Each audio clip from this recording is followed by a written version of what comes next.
గతంలో ఆటోకి డబ్బులు ఇచ్చేవాళ్ళు కదా, ఇప్పుడు ప్రభుత్వం అవుతుందంటారా? ఏం పని లేదు. ఏ కావచ్చు చెప్పుకోకూడదు. గవర్నమెంట్ అంతా వేస్ట్ అనమాట. ఎవరికి ఇస్తారు? అందరికి సగం సగమే వేసేది. ఏది వేసినా సగం సగమే. కొంతమందికి ఇస్తారు, కొంతమందికి ఇయ్యరు. ఏ పథకమైనా అంతే. ఇచ్చే 2 పథకాల్లో సగం ఇస్తారు, సగం ఇయ్యరు. కదమ పథకాలు అసలు ఇయ్యలేరు. అంటే ఈ పథకాలు రాష్ట్ర ప్రజలు మొత్తం కూడా అప్లై చేసుకోవాలి, సోషల్ తీసుకుంటే భయం వచ్చింది అంటారు కదా చంద్రబాబు నాయుడు గారు. టైం పట్టిద్దా?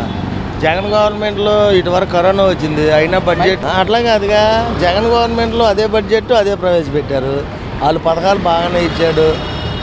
అందరికి అన్ని పథకాలు ఇచ్చుకుంటా కూడా పరిపాలన బాగానే చేశారు. ఇప్పుడు అసలు పథకాలు ఇవ్వట్లేదు, పరిపాలన చేయట్లేదు.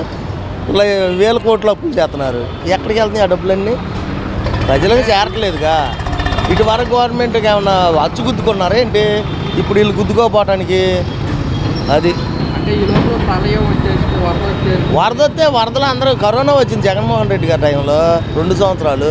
అయినా అందరికి పథకాలు ఇచ్చాడు, అందరూ హ్యాపీగా బతికారు, అందరూ శుభ్రంగానే జరిగినాయి. అది దీనికంటే 10 రెట్లు ఎక్కువ విపత్తు అది. ఇది వరద ఒక్క విజయవాడకు వచ్చింది, రాష్ట్రం అంతా రాలేదుగా. మరి ఇంకేంటి? దేశం అంతా వచ్చింది, ప్రపంచం అంతా వచ్చింది. మరి అది అయినా కానీ పరిపాలన కరెక్ట్గా చేశాడు జగన్మోహన్ రెడ్డి గారు. అది జగన్మోహన్ రెడ్డి గారు జనవరి నుంచి ప్రజల్లోకి వెళ్తున్నారు, ఎలా అనిపిస్తుంది? పార్టీ వెళ్ళాలి, బలోపేతం. కానీ పార్టీ క్యాడర్ ఏం తక్కువ లేదు, క్యాడర్ ఉంది.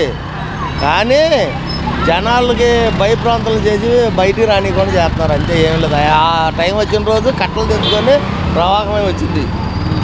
అంటే ఇప్పుడు మరి ఇలా 2029 పార్టీ పుంజుకునే అవకాశం ఉంటుందంటారా? పుంజుకుంటామేంటి? ఆల్రెడీ పుంజుకున్న బట్టి ఓటు శాతం తక్కువేం లేదుగా. మనకి ఓటు శాతం ఉంది.